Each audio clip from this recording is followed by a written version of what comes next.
our standard practice and what we recommend to people, MS people, is that they start at 1.5 milligrams, they do that for 30 days. Then they go to 3 milligrams, they do that for 30 days, and then they go to 4.5 for 30 days. Now, why do we recommend that? We'll see that a lot of people will drop out if you start them at 4.5. I'm actually a person who takes LDN prophylactically. The first night that I took it, I also watched there was a show on Nightmare Before Christmas, and I was up all night long being chased by boogeymen and ghosts and things like that. It really is a sleep disturbance, okay?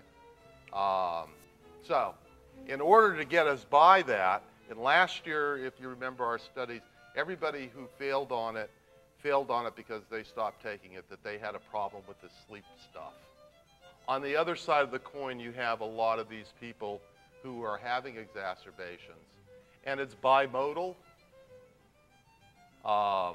There's two tall things there, okay, and it's all before 24 months. 78% of those who reported exacerbations had it within the first 24 months. Does that mean something? I don't know. But I can tell you that, you know, most of the people who are going to have exacerbations right up front. Now, none of the people who had exacerbations had more than one. Nobody had more than one exacerbation. What were your symptoms beforehand? What caused you to go on LDN or go to your doctor to see if you have MS? Do you still have them? Okay? Again, it's not double-blinded. It's simply one human being asking another human being, how do you feel? How are your symptoms? How would you rate these symptoms? You know, do you feel better now than you did then? Totally gone. I don't have any symptoms.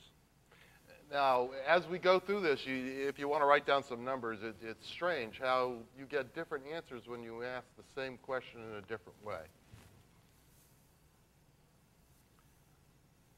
Were they improved?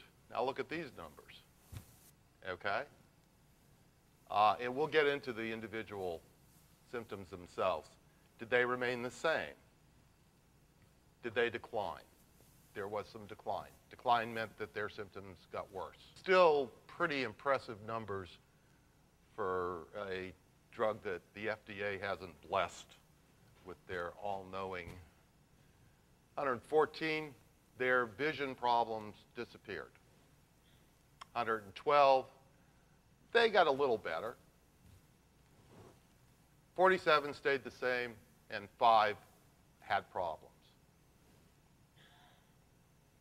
Muscle weakness, spasms, slurred speech. 49, everything went away, no symptoms. 91, they improved some of the muscle weakness.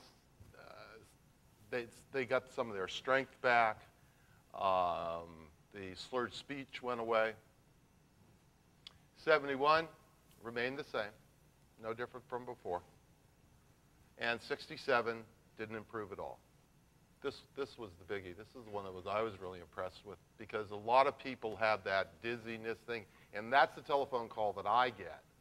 You know, I'm really dizzy. Is this going to take the dizziness away?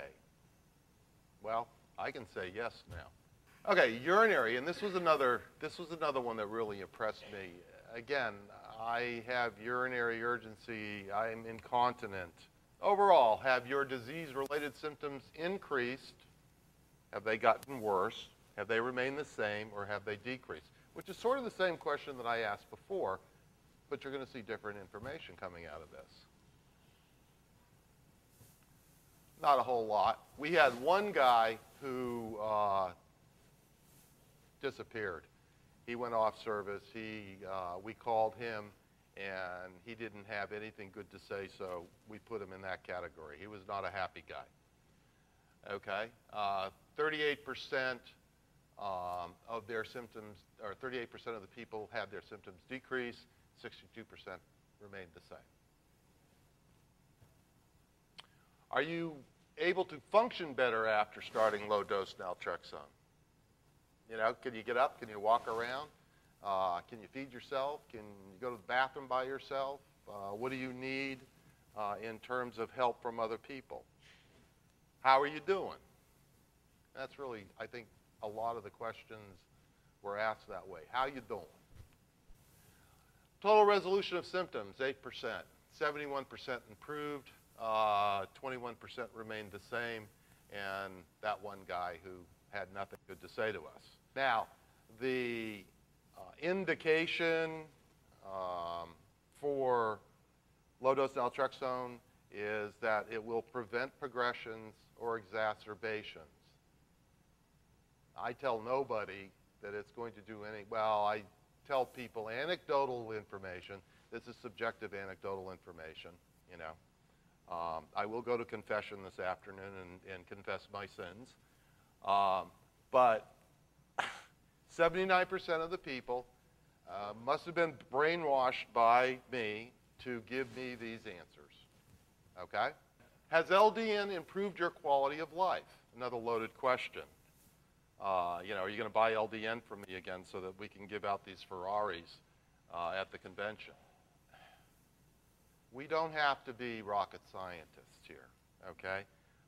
You know, I hear over and over in the lectures this morning, you know, why aren't there studies being done? I think the gentleman's name was Dr. Agarwal from Ohio 4 years ago. In his original paper trying to describe what LDN actually does, he said the same thing. Why, you know, we need clinical studies. This is so stupid that we're not doing this, okay? Now I'm going to talk to the professional types. Why aren't you doing it for us? Okay? It's your responsibility to get this thing going. You have all these people out here who will support you. Total resolution of symptoms, everything went away, 9%.